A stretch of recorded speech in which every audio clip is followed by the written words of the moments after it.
You know, one of the things that I keep asking myself on this creative journey is, you know, why make any content at all?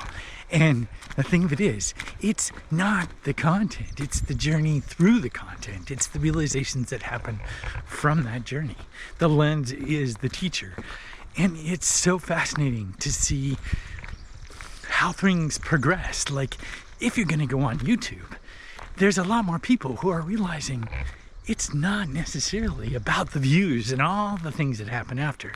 I mean, definitely, if you're going to continue the journey in some way, it's good to make a connection with, you know, the flow of things, let's say, in a monetary way.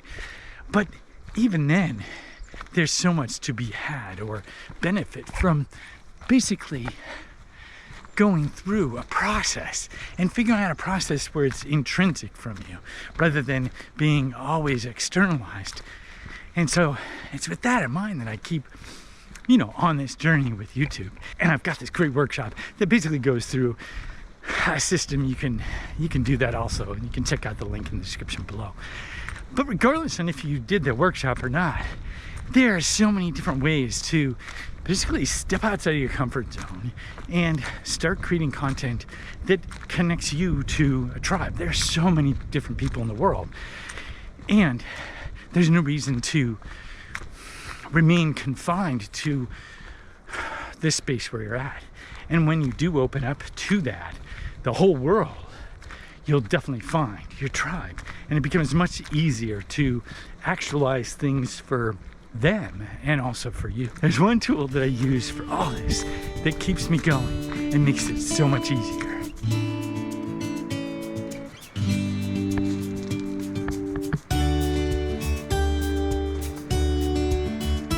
So the one thing I take everywhere is the notebook. And I know a lot of people talk about a notebook and journaling and on all kinds of ways, and everybody's got all these techniques, the bullet journal and all that. But the thing of it is, it doesn't matter what technique you use. It's the continuity of focus, meaning being able to take ideas and actually birth them into the world. And Elizabeth Gilbert talks about this in a very real way, where ideas are basically trying to connect to people. And you could be that person that brings the idea into the world, but if you don't remember those ideas in the way that you have them, you won't do it. And they're like dreams sometimes. And so that's where the notebook comes in handy, because you get the idea and you immediately jot it down, because you think you're going to remember it, but you won't. Or you won't remember it in the same way that you're thinking about it at the time that you get really inspired.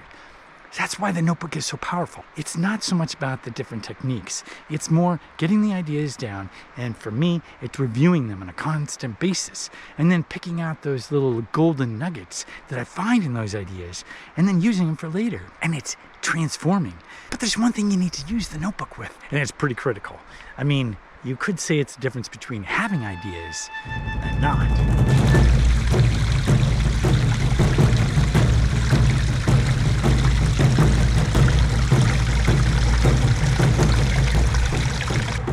See, I'm convinced that to have ideas, you gotta go on walks, lots of them, and not just anywhere, but in nature. Nature, I find, gives you so much more than if you're in the city. Now, you might be different. I mean, sure, take a walk in the city if that is your jive, or if that's the thing that gets you. But the thing of it is, for me, it's like being out here, even if this is kind of like a park or whatnot, it's still like, I get so many ideas just from walking. And it's learning to capture those on a regular basis, and not just in a notebook, but like this right here, and making it so it's seamless, not something that feels constricted, like you have to have the right words, or you have to like do it a certain way, or be in a studio. Who wants to be stuck in a studio? I certainly don't. It's much better when you're able to walk and talk, and you get great scenery, you get sunshine, you get more ideas, I think, that come to you, because it's the fluidity of walking. A lot of people walk, and they've demonstrated that it's through the walking that it frees up those ideas. And so it's learning to get those ideas out on a notebook, and also get those ideas out on the camera.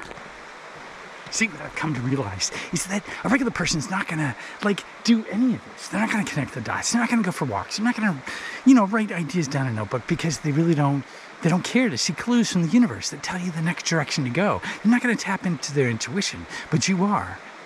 And that's why I'm making this video, because I think when you do, magical things start to happen, and it's not anything like, it's not rocket science. It's so easy to do. But I figured out that instead of seeing it as something that you have to do, it becomes a tool that you get to do, and it becomes an unfolding, a bit of allowing. And that's where the magic of learning from the lens comes from, because then you're not you're not constricted by thinking, oh, this isn't going to be monetized or anything like that. You're free with your ideas, and it allows you to make connections you wouldn't otherwise. And the people that you connect with appreciate it because you're authentic. You're like, okay, this is me. This is what I'm doing. And this is how it's going, and so on and so forth. And then, look at that. It'll be a little bit slippery. Those are the slopes you sometimes have to climb when you're making videos. It's not always going to be this like nice, trodden upon path. You're going to have to, kind of maybe slip a little. And that's okay. That's okay. It's part of the whole journey.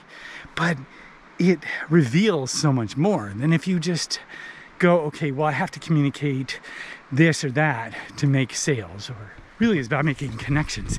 And the connections are to content that is sideways. It's not always a direct line to what you offer.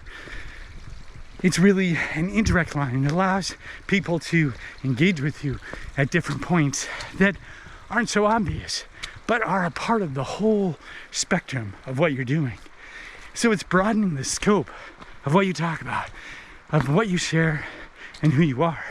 And when you get used to that, when you get used to like really opening up to the full dimensions of life and allowing it to come back, that is more of what people will gravitate to that are part of your tribe. Then if you just make it always a direct line, it's always about the same thing, trying to be slick and perfect with everything. It doesn't have to be that way. And so I think there's a liberation from that. But the lens as a teacher, rather than any one person, is the most powerful concept of all.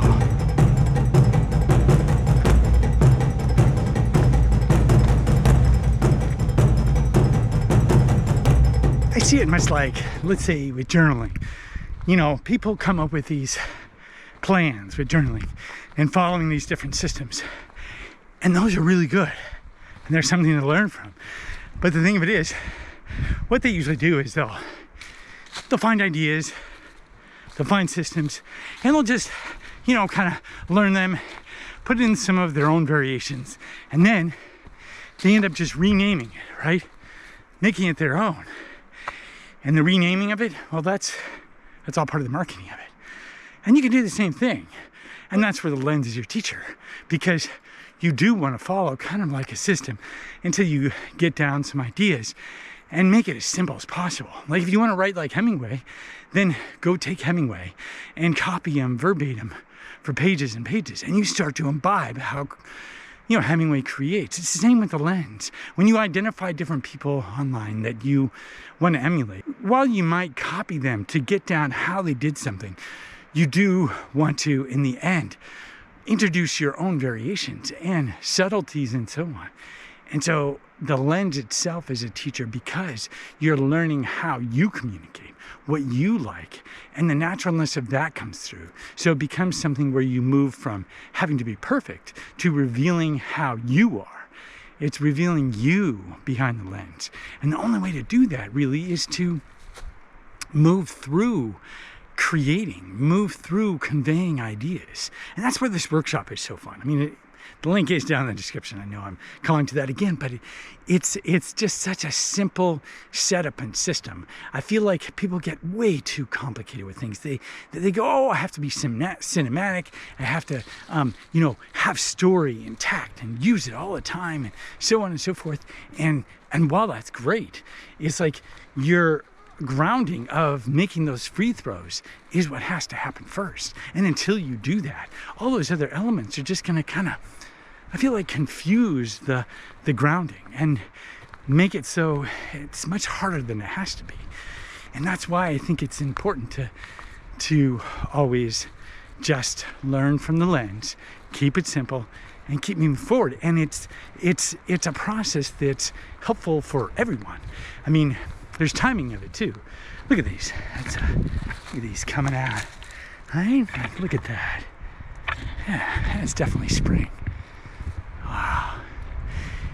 And that's just it. The flowers reveal themselves. Those flowers along the path are like clues. And you have to keep your eyes open. Instead of being on the narrow and thinking, oh, I just have to do it this one way. I have to follow the path. And you don't see the flowers on the side. And you don't notice the cues and the clues and all that.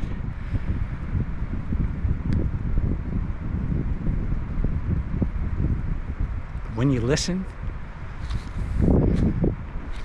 when you look around, when you really look around, you really listen, you'll get all of it. And that's where the magic is.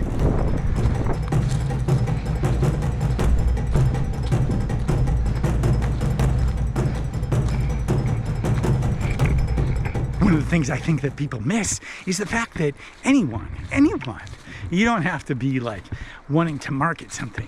Everyone and anyone who wants to share ideas, who wants to share their message, share like where they're going, the projects, what they're doing, or just really move through things, because even in the very process of creating the content, you move through the ideas and it gets you further on your path. And so even, you know, if you don't get the views, you don't get any of that, the accolades, whatever, you still win.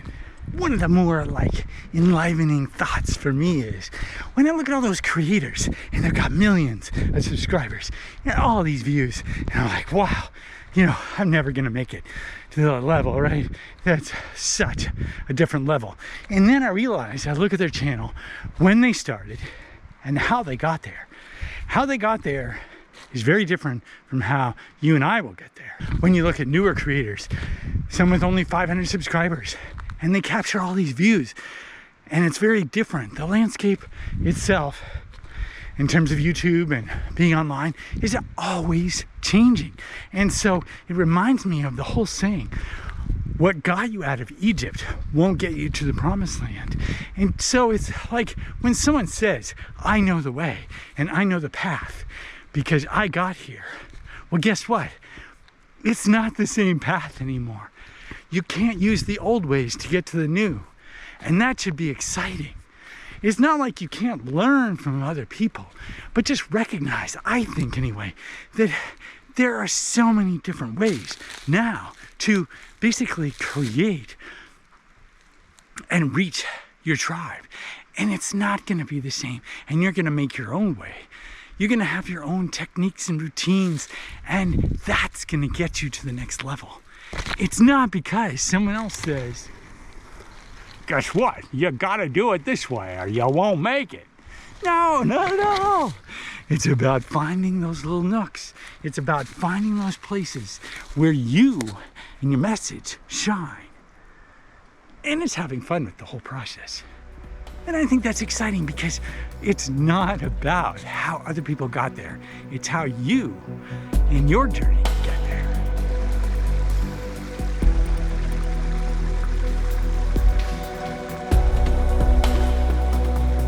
Such a magical landscape, right? Such a magical landscape. Now, let me ask you something.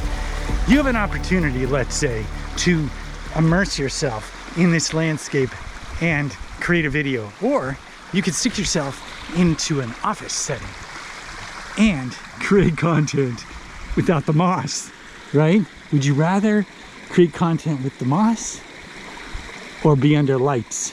I ask you that because you always have the opportunity to create with the moss. And I think you should take it. Think about it. Think about weaving your message in with all the magic of nature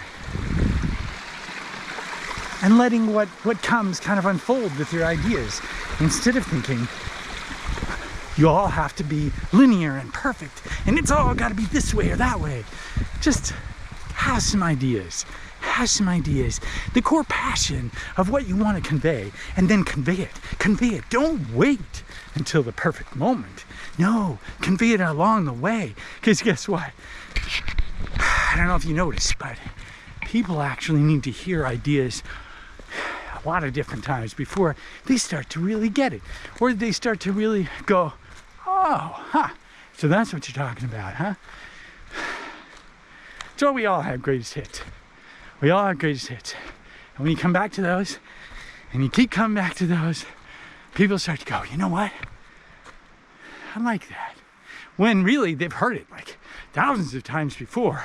It's just finally, in that one moment, they're released from it all, and they get it. They get it. And so your job, convey your ideas in so many different ways, connected to so many different things, but always coming back to the core. That's your job, is to bring it all together and know that it's not like you can just put your message out there and that's it. Nah, you gotta repeat it a lot. Sometimes I realize it's not necessarily all these words. The words are nice and everything, but it's the state that you're in. It's conveying that message and being grounded in your message so that when you come across on camera, there is no doubt. It's just the power of your message. It's not just the words, it's your energy. It's all the dynamics of it. And when you focus on the external, you get lost in that perfection, procrastination. And really, when you can just convey your ideas, there's a liberation from that end. Yeah, sometimes, you might get a teleprompter because you want the exact words at a particular time. But for the most part, I think it really is about conveying ideas with the authority that's inside you and accessing that authority that you know from your soul before you get on camera, and having practices that enable you to do that, that ground you in that message and that core. And when you do that, people get it much more than the words. And that's why I think it's good to walk, to have a notebook, and to really make sure the internal is there before going and really getting involved in being cinematic and having all these cool camera accessories and equipment. Get down the core. Get down the core. Really get at it. And then you add those other things. Before then, you might give up before you start. It's amazing. All the things you can do with video and the messages you can convey and so on. And really it's just about moving through the content that you share. And instead of thinking that it's all going to happen at once, noticing or accepting that it's an ongoing unrolling of how you do that. And that unfolds the more that you do it. And it's not necessarily going to be something where you stop. You get to that certain point where, okay, this is it. You're always stretching the boundaries of what's possible with video and the lens. And that's why it's so magical, I think. But I'm hoping you found this video useful. If you did, please do give it a like, share it with someone you think would benefit, and subscribe if you haven't already so you can see the next one. Thanks a lot for watching, and I'll see you next time.